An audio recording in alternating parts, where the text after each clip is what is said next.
Tuhan yang ada di rumah pada pagi hari ini, dan untuk setiap kita yang hadir pada pagi hari ini. Saya percaya kita boleh ada hari ini itu semua oleh karena anugerah dan kebaikan Tuhan. Mari Bapak Ibu Saudara, kita mau persiapkan hidup kita pada pagi hari ini. Kita mau menikmati hadirat Tuhan. Kita mau menikmati setiap pujian yang akan kita naikkan kepada Tuhan dengan hati yang bersyukur, dengan hati yang berserah kepada Tuhan. Lewat setiap puji-pujian pada pagi hari ini boleh memberkati hidup kita dan membawa kita lebih lagi, lebih dan lebih lagi dekat kepada Tuhan, merindukan setiap hadirat Tuhan nyata di dalam setiap kehidupan kita. Haleluya, terpujilah nama Tuhan, terpujilah nama Tuhan. Terima kasih Tuhan Yesus Kristus, kami rasakan hadirat-Mu pada pagi hari ini. Kami mau menikmati kasih, pengagungan, kebesaran-Mu hadir di tengah-tengah kami pada pagi hari ini Tuhan. Mari Allah Roh Kudus, urapi setiap kami Tuhan. Berikan hati yang sungguh-sungguh menyembah kepada Engkau di dalam roh dan kebenaran. Terima kasih Tuhan Yesus Kristus. Sungguh Engkau Allah yang baik. Engkau Allah yang begitu mengasihi kami. Engkau yang sudah mati di atas kayu salib untuk boleh menebus dosa-dosa dan kesalahan kami Tuhan. Untuk kami boleh memperoleh kehidupan yang kekal, hidup yang berkemenangan di dalam Engkau Tuhan. Terima kasih Tuhan buat kasih-Mu. Terima kasih buat kebaikan-Mu Tuhan. Kami tidak dapat membalas setiap perbuatan-Mu Tuhan, setiap pengorbanan-Mu di atas kayu salib. Terima kasih Tuhan Yesus. Terima kasih Tuhan. Kami memiliki hati yang menyembah kepada Engkau. Kami memiliki hati yang sujud tersungkur di bawah di hadapan hadirat-Mu Tuhan. Kami mau mempersembahkan pujian yang terbaik bagi Allah kami, bagi Raja kami. Terima kasih Tuhan, terima kasih Bapa. Terima kasih Tuhan. Terima kasih Tuhan.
buat jamaat.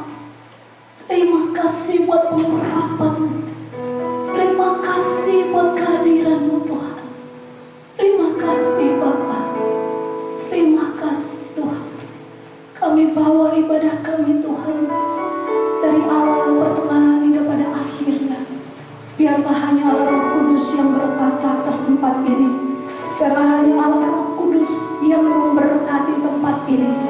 Tempat ini Tuhan Engkau urapi. Dan juga untuk setiap jemaat Tuhan yang ada di rumah, Engkau urapi, Engkau jamah, sehingga kami semua merasakan kehadiran Allah mengurapi hidup kami. Terima kasih Tuhan. Kami berdoa di dalam nama Bapa, Anak, dan Roh Kudus. Haleluya. Amin. Salam Bapak Ibu Saudara yang ada di rumah. Pagi hari ini saya percaya kita semua dilimpahi oleh sukacita Tuhan. Haleluya. Kita tetap semangat ya Bapak Ibu Saudara. Kita mau tetap terus berikan hati kita, pujian kita yang terbaik bagi nama Tuhan. Haleluya. Dia mati bagiku, dia bangkit bagiku. Yes.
firman Tuhan, kita membuka hati kita mau buka roh kita di hadapan Tuhan, jiwa dan roh kita mau bawa kepada Tuhan pada pagi hari ini.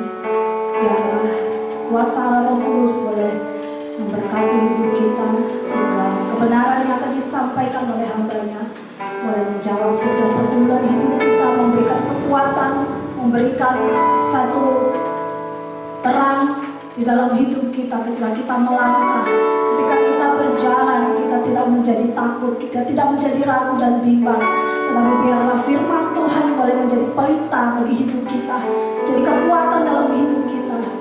Dia adalah pedang roh yang mampu membawa kita kuat untuk mengiring Tuhan.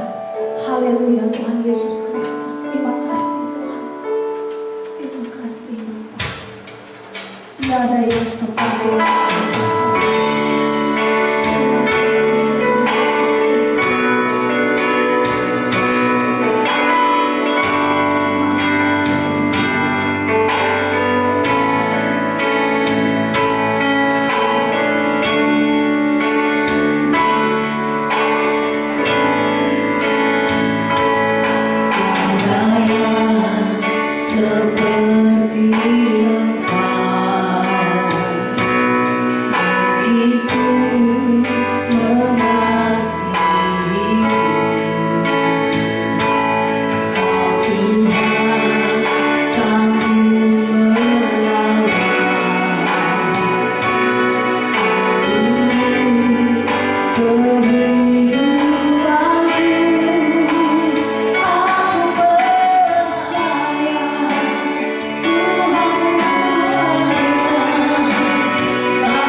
setiap kebenaran firman Tuhan yang akan disampaikan oleh Bapak Gembala kami Tuhan, kiranya Engkau memberkati, Engkau mengurapi hamba-Mu Tuhan. Setiap hari selalu baru roh marifat, pengurapan hikmat pengertian Tuhan terus ditambahkan di dalam hidup Bapak Gembala kami. Engkau Allah revival Allah yang terus bergerak di dalam hidupnya Tuhan. Terus Engkau kerjakan lebih dan lebih lagi Tuhan. Setiap kebenaran firman Tuhan terus Engkau nyatakan di dalam hidup Bapak Gembala kami Tuhan. Sehingga semakin hari semakin dahsyat, semakin berapi-api di dalam Tuhan. Ketika dia menyampaikan kebenaran firman Tuhan, jemaat Tuhan dapat menangkap akan setiap Tuhan rencana Tuhan di dalam setiap hidup pribadi, lepas pribadi jemaat Tuhan di tempat ini Tuhan. Terima kasih Bapak, terima kasih Bapak, terima kasih Tuhan. Kami serahkan Tuhan pemberitaan kebenaran firman Tuhan pada pagi hari ini hanya di dalam nama Tuhan kami Yesus Kristus. Haleluya, amin. Shalom Bapak Ibu dan Saudara sekalian yang dikasihi dan mengasihi Tuhan Yesus Kristus. Kembali pada minggu pagi ini, di bulan pertama bulan November ini, kita bersama-sama ingin mendengarkan firman kebenaran Tuhan, ingin diperlengkapi dari tempat tinggi, diberi petunjuk oleh Tuhan sendiri, sehingga kita tidak salah jalan, kita memasuki pintu yang benar, yaitu Tuhan Yesus sendiri adalah pintu dan kebenaran itu. Haleluya. Pagi hari ini firman Tuhan berjudul pintu-pintu kehidupan. Pintu-pintu kehidupan. Bapak Ibu dan Saudara sekalian, di dalam kehidupan kita ini, kita banyak sekali menjumpai daun pintu. Pintu-pintu, entah itu pintu itu terkunci atau tidak terkunci, entah itu pintu terbuka atau tertutup, bahwa diri kita sendirilah yang selalu harus mencoba untuk membukanya atau menutup pintu tersebut. Kalau kita menemui pintu depan tertutup, tidak dapat dibuka, pintu belakang bisa menolong kita. Kalau pintu depan tertutup, pintu belakang tertutup, kita bisa mencoba pintu samping, ya. Kalau pintu samping pun tertutup, kita masih bisa mencari alternatif, yaitu jendela. Apakah jendela bisa terbuka? Bagaimana kalau semua tertutup? Lebih baik kita tinggal sebentar, berjalan-jalan dan pulang kembali. Siapa tahu kita bisa membukanya. Bapak Ibu dan Saudara sekalian, satu kali ada kisah sepasang anak muda, laki-laki, kakak dan beradik, saudara. Sang kakak itu bekerja, sang adik ini sekolah, saudara. Sang kakak diyakinkan selalu pulang kerja itu lebih awal dari sang adik pulangnya, saudara. Ya, sehingga sang adik itu tidak khawatir, karena dia pulang belakangan, kakaknya pulang duluan, maka dipersilakanlah sang kakak ini membawa kunci rumahnya, saudara. Satu kali, satu hari, ketika sang adik ini sudah pulang seperti jam biasanya, dia mendapati kakaknya belum ada. Dia mendapati rumahnya tidak ada aktivitas, dan itu dia tahu kakaknya belum datang. Mulai dia merasa bersedih karena dia tidak bisa masuk ke rumah, padahal badannya capek ingin istirahat. Akhirnya ketika dia melihat rumah masih sepi, tanda menurut dia kakaknya belum datang, dia duduk aja di depan, di beranda depan, ya, di lantai depan rumah, di beranda depan, sambil sedih hati dia menunggu, dia tidak bisa masuk ke rumah. Sampai saatnya kakaknya pulang ke rumah dan dia dapati adiknya sedang duduk lesot di beranda depan. Dia bertanya kepada adik-adik, kenapa kau tidak masuk rumah? Kakak akan menunggu kakak, bukankah kakak yang membawa kunci? Oh begitu dek, mari masuk rumah. Sang kakak begitu sampai di pintu-pintu tinggal didorong saja, nggak usah dimasukkan anak kunci. Ternyata kakak berkata, kakak tidak pernah kunci pintu ini, pintunya selalu terbuka. Sang adik sedikit kecewa, kenapa tadi aku nggak langsung masuk ya? Itu karena kamu nggak mau mencoba. Begitu tahu kakaknya belum datang, dia berpikir bahwa pintu masih terkunci. Dia tidak pernah coba lebih dahulu untuk membuka, untuk memegang handle pintunya.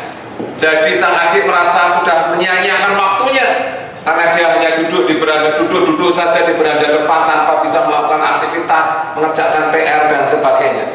Bapak Ibu dan Saudara sekalian, kisah ini menjelaskan bahwa ada sebagian dari persoalan-persoalan kita yang tidak dapat diselesaikan, kadangkala hanya disebabkan kita tidak ingin untuk menyelesaikannya.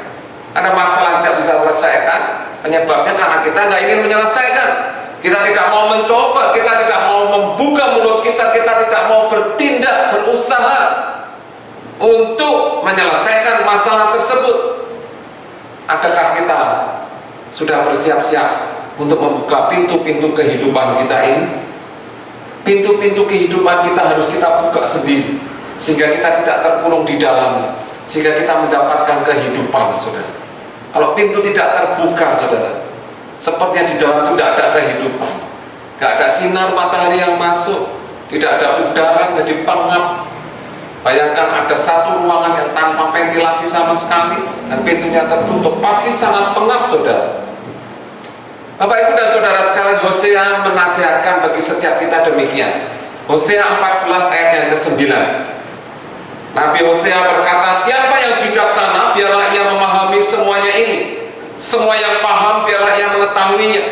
Sebab jalan Tuhan adalah lurus, dan orang yang benar menempuhnya, tetapi pemberontak tergelincir di situ. Sebab jalan Tuhan adalah lurus, jalan Tuhan adalah lurus. Dan Hosea berkata, hanya orang yang bijaksana saja yang sungguh-sungguh bisa memahami hal seperti ini. Kalau orang itu tidak bijak, maka dikatakan, disebutkan orang pemberontak. Contohnya pemberontak, orang yang tidak bijak akan tergelincir, tidak bisa berjalan terus di jalan yang lurus, yaitu jalannya Tuhan, saudara.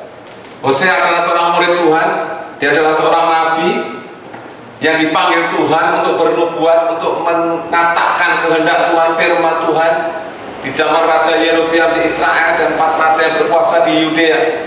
Hosea dipanggil Tuhan secara spesifik, dan bahkan dia dipanggil pada usia yang masih muda, dan sepertinya Tuhan tidak menginginkan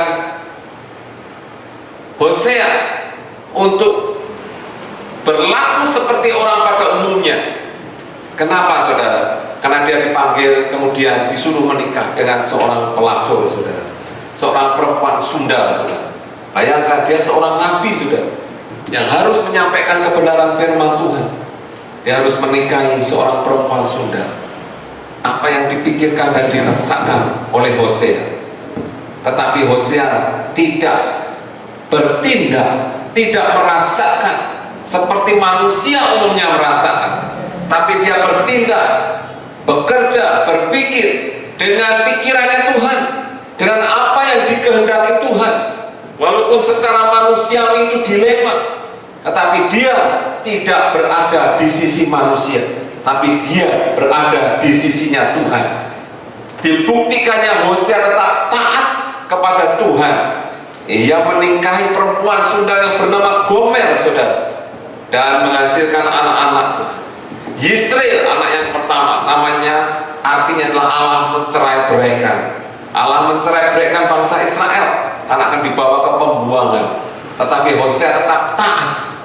Dia tidak setengah-setengah dalam mengikuti Tuhan, tapi dia sepenuh hati melakukan apa yang menjadi kehendak Tuhan. Dia tidak mengambil untungnya, mengambil enaknya saja sendiri, tetapi dia sungguh-sungguh berani membayar harganya. Ketika dia dipanggil sebagai juru bicaranya Allah, dia bisa mendengarkan suara Allah.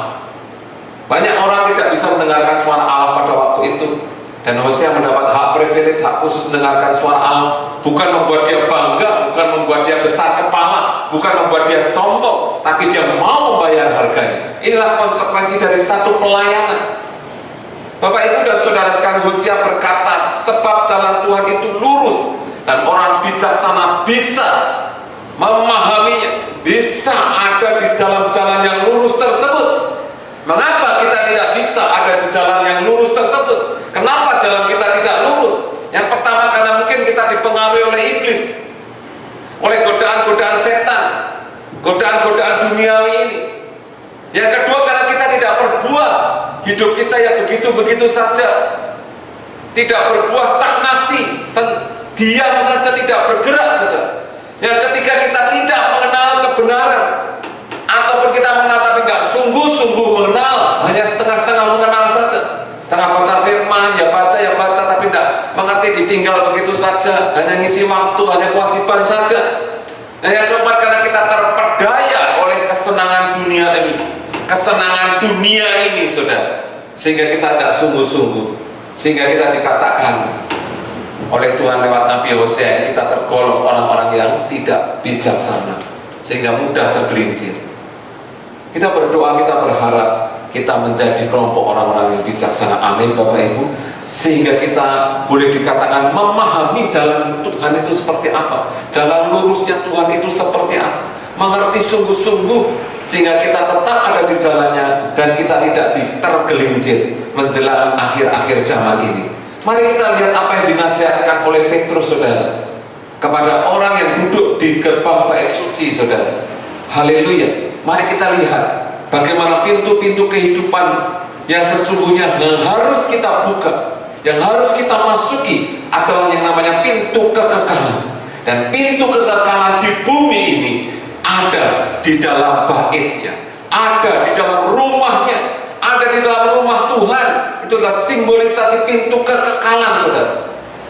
Pastinya bukan daun pintunya, bukan kayunya, bukan bingkainya, ya, bukan jendelanya, bukan pusatnya, tapi sesungguhnya itu pintu masuk yang membedakan kita, orang yang di luar dan di dalam. Tentunya itu berkaitan dengan pemahaman kita. Kalau kita memahami benar bahwa ketika aku masuk ke dalam rumah Tuhan, itu berarti aku dibedakan dengan orang yang ada di luar, maka itulah terjadi pintu kekekalan dalam kehidupan kita. Mari kita siapkan bersama bacaan kita, Kisah Para Rasul pasal 3 ayat 1 sampai dengan 10. Kisah Rasul pasal yang ketiga ayat 1 sampai dengan 10. Bagaimana masuk melalui pintu kekekalan ini. Kisah Rasul pasal 3 ayat 1 sampai dengan 10. Demikian bunyi firman Tuhan. Pada suatu hari menjelang waktu sembahyang, yaitu pukul 3 petang, naiklah Petrus dan Yohanes ke bait Allah. Di situ ada seorang laki-laki yang lumpuh sejak lahirnya, sehingga ia harus diusung. Tiap-tiap hari orang itu diletakkan dekat pintu gerbang bait Allah yang bernama Gerbang Indah, untuk meminta sedekah kepada orang yang masuk ke dalam bait Allah. Ketika orang itu melihat bahwa Petrus dan Yohanes hendak masuk ke bait Allah, ia meminta sedekah. Mereka menatap dia dan Petrus berkata, "Lihatlah kepada kami." Lalu orang itu menatap mereka dengan harapan akan mendapat sesuatu dari mereka. Tetapi Petrus berkata, "Emas dan perak tidak ada padaku, tetapi apa yang kupunyai kuberikan kepadamu. Demi nama Yesus Kristus orang Nazaret itu, berjalanlah." Lalu ia memegang tangan kanan orang itu dan membantu dia berdiri. Seketika itu juga kuatlah kaki dan mata kaki orang itu. Ia melonjak berdiri lalu berjalan kian kemari dan mengikuti mereka ke dalam bait Allah, berjalan dan melompat-lompat serta memuji Allah. Seluruh rakyat itu melihat dia berjalan sambil memuji Allah. Lalu mereka mengenal dia sebagai orang yang biasanya duduk meminta sedekah di gerbang indah bait Allah, sehingga mereka takjub dan tercengang tentang apa yang telah terjadi padanya. Amin. Bapak, Ibu, dan saudara sekalian, mari lihat bersama. Ya, kisah ini bercerita tentang ketika Petrus dan Yohanes ingin beribadah kepada Tuhan, ingin sembahyang, kira-kira pukul 3 sore, saudara. Ya, pukul 3 sore. Dan ketika Petrus dan Yohanes sampai di pintu gerbang bait Allah yang bernama Gerbang Indah, saudara, di situ dia menjumpai satu pemandangan yang tidak biasanya. Dia menjumpai satu pemandangan yang secara manusiawi boleh dibilang tidak indah, saudara. Karena ada sesosok manusia yang glesot saja di depan, dengan muka yang tertunduk, dengan baju yang lusuh, seorang laki-laki yang setengah tua, saudara, yang mungkin wajahnya sudah gak karu-karuan, kotor dan sebagainya, dan tangannya terangkat, terbuka, dan di depan orang itu duduk ada sebuah kaleng yang berisi uang, saudara, entah uang logam maupun uang kertas, saudara.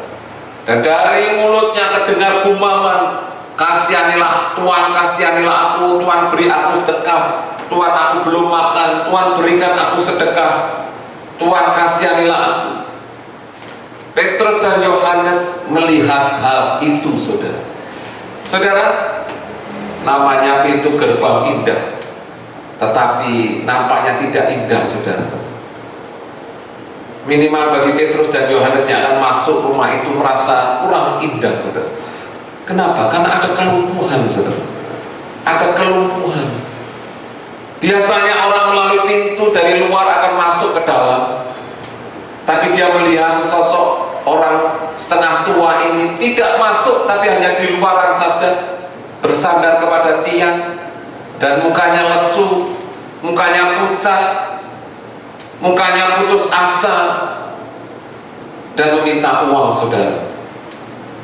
Dan ternyata kisah ini mengatakan bahwa orang ini dibawa tiap waktu ke situ, saudara. Haleluya, haleluya. Bagi Petrus ini adalah satu perasaan, adalah satu tantangan. Sesungguhnya tidak di sini orang ini berada, karena di sini di depan ini adalah pintu kehidupan. Sesungguhnya bagi Petrus, orang ini tidak meminta-minta, tapi orang ini bisa merasakan kehidupan. Sesungguhnya orang ini tidak harus berhenti hanya di depan pintu saja, tapi orang ini bisa masuk ke dalam bait Allah dan memulai berkat-berkat ilahi, saudara. Bukankah yang namanya pintu itu perpindahan dari luar ke dalam? Dari luar orang-orang yang fasik dan masuk ke dalam menjadi orang-orang yang percaya. Saudara, ada banyak pintu yang kita lewati, pintu kamar mandi, pintu apapun, pintu ruang tengah. Demikian juga bagi setiap kita di dalam pintu kerohanian kita. Mari kita lihat pintu kerohanian kita. Apakah kita sungguh-sungguh masuk tinggal di dalam ruang kerohanian kita tersebut? Walaupun Tuhan Yesus sudah bertahta dalam hati kita, tetapi bisa saja kita menempatkan Yesus di satu kamar yang paling tersembunyi dan kita tutup terus pintunya. Kita tidak biarkan Roh Kudus Tuhan Yesus keluar dari pintu rumah ruangan yang kecil tersebut, dan kita pun tidak berusaha masuk melewati pintu tersebut, masuk ke ruangan tersebut, walaupun kita tahu bahwa Yesus adalah sumber kekekalan tersebut. Itu tandanya kita ada kelumpuhan rohani, saudara. Namanya indah tetapi tidak indah, saudara. Di Semarang ada yang namanya Lawang Sewu, saudara, ya, tempat wisata. Katanya pintunya ada 1000, dan katanya pula kalau orang masuk tersebut tanpa pemandu bisa tersesat karena pintunya banyak dan harus memakai pemandu. Oleh sebab itu jangan sampai kerohanian kita menjadi tersesat, saudara. Stagnasi atau diam. Kita tidak melewati pintu yang tepat. Kita tidak masuk dalam suatu ruangan dengan pintu yang tepat, yaitu pintu kekekalan namanya. Mungkin namanya indah, tapi bisa jadi itu adalah pintu keduniawian atau pintu-pintu yang lain yang menyebabkan kita tersesat, yang menyebabkan kita gagal. Dan seringkali itulah yang dinamakan rutinitas. Itulah yang seringkali dinamakan pintu rutinitas yang membuat kita terjebak, membuat kita gagal, membuat kita terbelenggu, tidak bisa mengalami pertumbuhan rohani kita. Rutinitas memang bisa membuat kita kehilangan semangat, kehilangan daya, kehilangan pertumbuhan. Satu kali ada seekor belalang yang ditaruh di dalam toples, saudara, dan belalang ini pastinya akan berusaha keluar. Setelah dihitung, diamati, setelah 100 kali dia melompat-lompat berusaha keluar, dan akhirnya gagal terus karena licin, saudara, toplesnya. Dan akhirnya, dan juga karena terpentok oleh tutup toplesnya, dia melompat kena tutup toplesnya lagi, saudara. Sang peneliti yang ke-101-nya mencoba membuka tutupnya, dan dia amati belalang ini tidak mau loncat keluar, saudara. Kenapa? Karena dia berpikir, belalang ini berpikir pasti ketika dia lompat nanti dia terpentok lagi, sakit lagi. Itulah yang namanya bahaya rutinitas.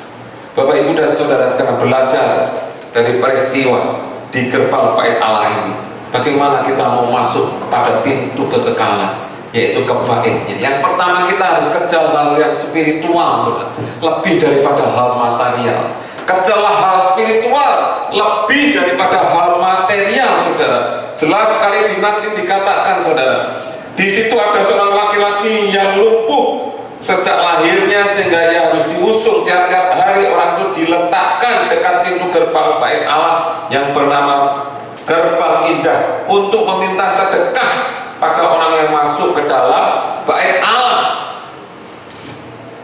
Dan tiba-tiba saja orang itu melihat ada Petrus dan Yohanes yang tidak masuk bait Allah. Secara serentak, secara responsif dia mengulurkan tangannya meminta sedekah, saudara, kepada Petrus dan Yohanes ini. Perhatikan saudara, kenapa kita berpikir kok orang ini tidak diletakkan di bait Allah saja, masuk lewat pintu ini? Karena pasti yang meletakkan berpikir tidak akan mendapatkan sedekah. Karena pada waktu itu ada kebiasaan orang yang masuk ke dalam bait Allah rindu untuk memberi sedekah, dan sedekahnya pasti naik ke hadapan Tuhan. Maka pasti orang itu akan memberi sedekah berapapun besarnya kepada orang-orang miskin tersebut. Maka orang ini diletakkan di depan pintu gerbang, itu berarti dia lebih mementingkan hal-hal material dibanding hal yang spiritual yang ada di dalam, yang ada di pintu yang ada di bait Allah tersebut, saudara. Orang ini tidak mau mengejar hal yang spiritual, tetapi hanya mengejar supaya kantungnya penuh saja. Kenapa yang musuh tidak mau meletakkan orang yang lumpuh dalam bait Allah? Yang kedua, bisa jadi orang yang mengusung takut karena dia tahu orang yang diusung orang lumpuh sejak lahirnya. Orang yang lumpuh sejak lahirnya, yang cacat, itu tanda kena kutuk. Menurut beberapa orang ahli Taurat itu kena kutuk dosa turunan. Ada dosa yang menggelayuti hidupnya sehingga dia tidak berani membawanya masuk ke dalam. Bapak, Ibu, dan saudara sekalian, orang yang lumpuh rohani hanya bisa mengandalkan manusia, hanya bisa meminta sedekah dari manusia. Orang yang lumpuh secara rohani tidak berani mengharapkan dari Allah sendiri turun tangan memberikan berkatnya. Kenapa? Karena dia merasa ada dosa, ada kesalahan masa lalu yang masih menggelayuti hidupku, sehingga dia merasa tidak layak untuk mengharapkan berkat yang daripada Allah. Dia hanya meminta sedekah saja dari orang-orang, mengharapkan orang-orang. Bapak, Ibu, dan saudara sekalian, kalau kita mau masuk dalam pintu kekekalan, mari utamakan hal yang spiritual lebih daripada hal yang duniawi, yang material. Karena kita tahu Tuhan tidak membeda-bedakan orang. Tuhan tidak pernah menghukum akan masa lampau kita oleh dosa-dosa nenek moyang kita. Dan Tuhan tidak menjadikan cacat manusia itu sebagai satu bentuk hukuman dari dosa. Bapak, Ibu, dan saudara sekalian, mari kita mengejar Tuhan lebih lagi, lebih daripada harta duniawi ini. Bagaimana masuk melalui pintu kekekalan? Kita harus memahami dan mengerjakan petunjuk ilahi. Pahami dan kerjakan petunjuk ilahi, saudara. Ketika kita terlanjur sudah stagnasi rohani kita mau berubah, kita perlu memahami, dan bukan hanya memahami tapi kerjakan petunjuk ilahi itu. Mari perhatikan ayat yang keempat, saudara. Mereka menatap dia, Petrus dan Yohanes menatap orang yang lumpuh ini, dan Petrus berkata, lihatlah kepada kami. Pertama, Petrus memerintahkan, lihat kepada kami. Orang yang ngemis, yang minta-minta, umumnya kepalanya tertunduk, saudara. Malu, saudara, untuk meminta, untuk melihat orang ini. Paling cuma melirik saja, oh kelihatan orang ini kaya, langsung dia minta. Tapi kemudian menunduk lagi. Tapi Petrus berkata, karena Petrus ingin memberikan kekekalan, memberikan harta surgawi, maka dia berkata, lihatlah kepada kami. Lalu orang itu menatap mereka dengan harapan akan mendapat sesuatu dari mereka. Orang lumpuh ini sudah melakukan, memahami apa yang diminta Petrus, sudah mengerjakan, yaitu menatap mereka. Tetapi belum benar, prosedurnya masih kurang. Kenapa? Karena dia memahami perintah Petrus dan mengerjakan, yaitu menatap Petrus, tetapi dalam hatinya dengan satu pengharapan supaya mereka memberikan sedekah, mendapatkan sesuatu dari mereka. Nah ini saudara, kita perlu memahami dan mengerjakan petunjuk ilahi. Ini penting sekali. Walaupun pengemis ini belum sempurna di dalam memahami dan melakukan petunjuk ilahi, karena hatinya belum sinkron dengan apa yang dilakukannya, tapi dia sudah mulai melakukan, saudara. Sudah memahami dan mulai melakukan. Itu adalah starting point yang sangat indah, saudara. Kenapa? Karena Roh Kudus bisa mengerjakan selebihnya menjadi hal yang indah. Oleh karena itu, belajar dari pengemis ini, arahkan mata kita kepada ketinggian. Petrus sambil berdiri di atas, pasti orang ini akan mendongakkan kepala sedikit, mengangkat, melihat ke atas, melihat kepada hadirat Tuhan yang diwakili oleh Petrus dan Yohanes ini, saudara. Matanya mulai terfokus kepada hal-hal yang di atas, tidak lagi hal-hal yang di bawah, tidak lagi hal-hal yang materialistik, tidak lagi hal-hal dunia. Dia mulai mencoba satu tindakan yang tidak biasa dia lakukan, yaitu mengangkat wajahnya ke atas dan memandang ke atas. Adakah kita berani memandang kepada hadirat Tuhan, fokus pada hadirat Tuhan, dimanapun kita berada, di situasi apapun kita berada, di suatu situasi keadaan tempat kita bekerja, di mana ada tekanan-tekanan dari bos kita, tekanan perekonomian, penjualan yang lesu dan sebagainya, dan kemarahan yang seringkali muncul dari pihak owner kepada kita, karyawan-karyawannya yang tidak semestinya kita terima. Adakah kita tetap berani mengangkat wajah kita, mata kita untuk menatap pemimpin kita dan tetap taat dengan mata yang lembut, saudara, bukan mata yang menantang, tentu saja, saudara. Adakah kita berani bertindak demikian? Berani bertanggung jawab, berani menerima apapun yang dibebankan bagi setiap kita. Bapak, Ibu, dan saudara sekalian, ketika pengemis ini mengangkat wajahnya dan memandang ke mata Petrus, saya mendapat kesan tangan yang pertama kali dibuka untuk meminta dengan telapak tangan ke atas. Pasti pada saat dia mengangkat wajahnya, tangannya akan turun, saudara. Tangannya mulai turun, saudara. Tidak lagi membuka kedua telapak tangannya untuk meminta. Pertanyaannya, adakah posisi tangan kita hanya meminta-minta saja, mengharapkan berkat-berkat Tuhan semata-mata? Adakah, maukah kita naik level, tangan kita tutup, kita telungkupkan dalam arti kita siap memberi berkat bagi orang lain? Dan inilah yang dilakukan Petrus, saudara. Ya, yang dilakukan Petrus, saudara. Dia ingat ketika pertama kali Tuhan memanggil dia.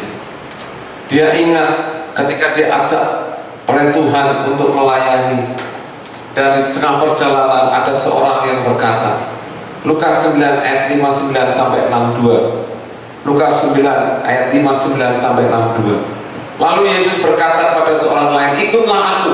Tetapi orang itu berkata, izinkanlah aku pergi dahulu menguburkan Bapakku. Tetapi Yesus berkata kepadanya, bila orang mati menguburkan orang mati, tetapi engkau pergilah dan beritakanlah kerajaan Allah di mana-mana.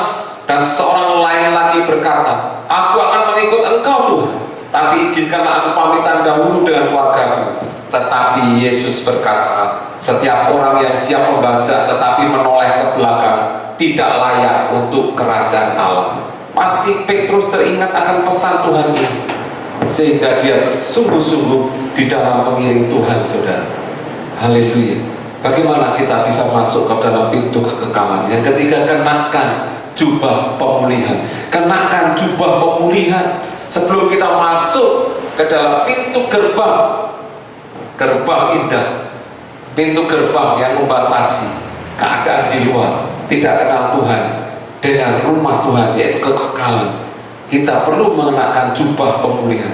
Kita perlu berubah, kita perlu mengalami pemulihan yang daripada Tuhan. Ayat 8 sampai 10, saudara. Ia melonjak berdiri lalu berjalan kian kemari dan mengikuti mereka ke dalam bait Allah, berjalan dan melompat-lompat serta memuji-muji Allah. Kenapa? Karena dia merasakan adanya pemulihan. Dia merasakan adanya satu mujizat, satu perubahan di dalam dirinya, satu perubahan yang sudah sejak dia lahir tidak pernah dia rasakan, dan dia mau menunjukkan itu kepada banyak orang di sekeliling di situ. Inilah tanda pemulihan. Orang yang sudah dipulihkan oleh Tuhan, sudah mengalami mujizat, pastinya gemar untuk memuji dan menyembah Tuhan. Pastinya gemar memuji dan menyembah Tuhan. Amin, saudara. Haleluya, haleluya. Satu kali sesudah main golf, satu ronde, saudara, ada seorang negarawan Inggris bersama temannya berjalan melewati ladang tempat beberapa ekor sapi sedang merumput, saudara. Keduanya demikian asik berbincang-bincang sampai mereka lupa menutup pintu gerbang ketika meninggalkan wilayah berpagar tersebut. Namun negarawan itu sempat melihat pintu gerbang yang masih terbuka dan kembali untuk menutupnya, saudara. Kemudian ia menceritakan kepada temannya bahwa insiden kecil ini mengingatkannya pada jawaban seorang dokter yang sedang sekarat menghadapi maut atas pertanyaan seorang pendeta. Apakah ia akan menyampaikan pesan terakhir sebelum meninggal? Ini pertanyaan dari Pak Pendeta tersebut. Dokter tersebut menjawab, tidak Pak Pendeta, kecuali kalau sepanjang hidup saya selalu menutup pintu di belakang saya. Rupanya sang dokter ini menanti maut telah belajar untuk meninggalkan kegagalan dan kekecewaannya di belakang, supaya tidak merampas sukacita dan kedamaian hati.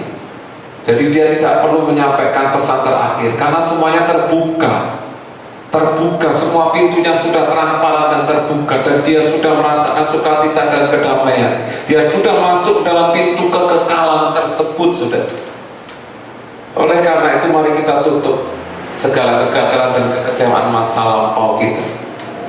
Kita akhiri semuanya itu dan kita melangkah maju dengan sukacita dan damai sejahtera yang hilang. Dan itulah kita masuk dalam pintu kekekalan, saudara. Kita tidak diberati lagi dengan dosa. Kita tidak meracuni diri kita lagi dengan hal-hal yang menyakiti hatinya Tuhan, membuat Tuhan murka. Tapi mari kita masuk dalam pintu kekekalan dengan bekal belas kasihan Tuhan, yaitu memulihkan bagi setiap kita. Dan Tuhan ingin menjadikan kita sebagai sumber-sumber berkat kerajaan Tuhan.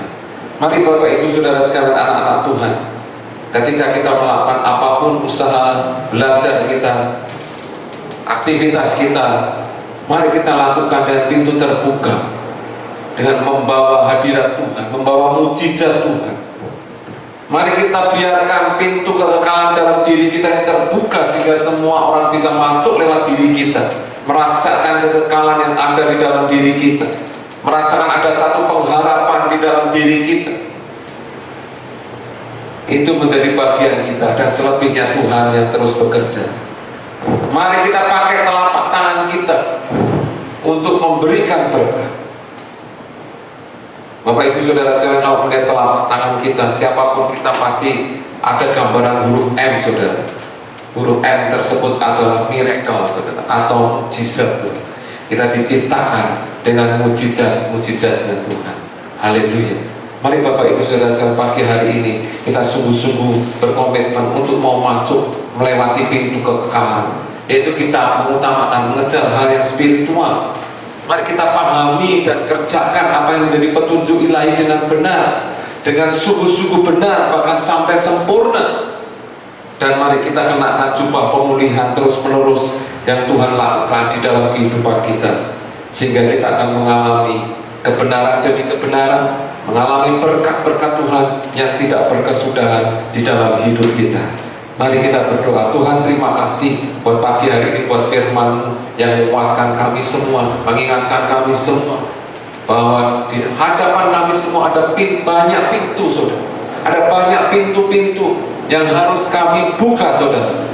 Dan kami mau buka, Tuhan, yaitu pintu kekekalan itu, masuk ke dalam bait-Mu, menikmati hadirat-Mu bersama dengan Engkau, Tuhan. Pimpin kami, Roh Kudus, akan senantiasa menyenangkan hati-Mu selalu di dalam kehidupan kami ini. Beri kekuatan dan kesehatan bagi kami semua untuk boleh terus melayani pekerjaanmu di dunia ini sampai Engkau datang yang kedua kalinya menjemput kami semua. Terima kasih Tuhan Yesus, terima kasih. Ini doa kami Tuhan, kami bawa di hadapan-Mu di dalam satu nama Tuhan kami Yesus Kristus. Haleluya, amin. Mari Bapak Ibu Saudara sekalian, kita tetap berdoa di hadirat Tuhan. Kita mau bawa negara kita Indonesia, kita mau bawa Bapak Presiden, Wakil Presiden, segenap jajaran menteri, kabinet, TNI, Polri, lembaga-lembaga legislatif, yudikatif, eksekutif, dan segenap elemen masyarakat yang ada. Satukan seluruh Indonesia ini untuk bersama-sama satu hati menyelesaikan setiap persoalan dan masalah yang ada, sehingga Indonesia keluar dan menjadi negara yang makmur kembali dan berkenan di hadapan-Mu. Terima kasih Tuhan Yesus, terima kasih Allah Roh Kudus. Kami menyerahkan Indonesia dalam tangan-Mu menjadi biji mata-Mu Tuhan. Di dalam nama Yesus kami juga terus berdoa untuk para dokter, perawat, medis, obat-obatan Tuhan. Mari jamah setiap mereka, beri kekuatan setiap mereka untuk mengembalikan kesehatan, pemulihan bagi yang terdampak COVID-19 atau yang sedang sakit. Mari berkati para ilmuwan yang sedang mengembangkan vaksin Tuhan anti COVID-19 ini. Semoga mereka sungguh-sungguh disertai kuasa Tuhan, sehingga mereka akan berhasil di dalam setiap penelitian, dan vaksin ini boleh diimplementasikan bagi seluruh rakyat Indonesia. Terima kasih Tuhan Yesus, memberkati pilkada yang sebentar akan dilakukan. Tuhan memberi keamanan, kedamaian bagi Indonesia ini, dan Tuhan jamah setiap orang yang tidak merasa puas terhadap pemerintahan ini. Jamah hatinya, pulihkan, kembalikan kembali hati mereka pada hati yang kudus. Terima kasih Tuhan Yesus, Kau Allah yang baik bagi kami semua. Kau memberkati jemaat-Mu semuanya Tuhan, di dalam naungan-Mu, di dalam perlindungan-Mu. Berkat terbaik dari kerajaan surga mengalir dalam hidup mereka, dan kami serahkan pembangunan gereja-Mu GPT Keamanan yang permanen dalam tangan-Mu. Engkau yang sanggup menyelesaikan tepat pada waktunya. Di dalam nama Yesus, berkat mengalir bagi yang bekerja Tuhan di gereja, pembangunan gereja kami, bekerja juga bagi tempat ini yang sebentar kami tinggalkan. Di dalam nama Yesus, Tuhan memberkati proses kepindahan ini dengan baik dan lancar Tuhan. Menyertai seluruh jemaat, menyatukan seluruh jemaat-Mu, mereka satu hati di dalam melayani Engkau, satu hati di dalam memasuki pintu kekekalan tersebut. Terima kasih Tuhan, kami mau mengiring-Mu selalu sepanjang hidup kami. Mari Bapak Ibu dan Saudara sekalian, kita angkat dua tangan kita dan kita terima berkat daripada Tuhan. Jemaat Tuhan, pulanglah dan terimalah berkat dari Allah Bapa, kasih karunia dari Tuhan Yesus Kristus, dan penyertaan dalam kuasa Allah Roh Kudus. Tuhan memberkati engkau dan melindungi engkau. Tuhan menyinari engkau dengan wajah-Nya dan memberikan engkau kasih karunia. Tuhan menghadapkan wajah-Nya kepadamu dan memberi engkau damai sejahtera mulai dari sekarang sampai Maranatha, Tuhan Yesus datang kedua kalinya. Mari kita terima berkat dari kerajaan surga di dalam nama Bapa, Anak, dan Roh Kudus, yaitu di dalam nama Tuhan Yesus Kristus. Haleluya. Semua terima berkat, katakan amin. Haleluya. Terima kasih Bapak Ibu Saudara sekalian, selamat hari Minggu. Tuhan Yesus memberkati.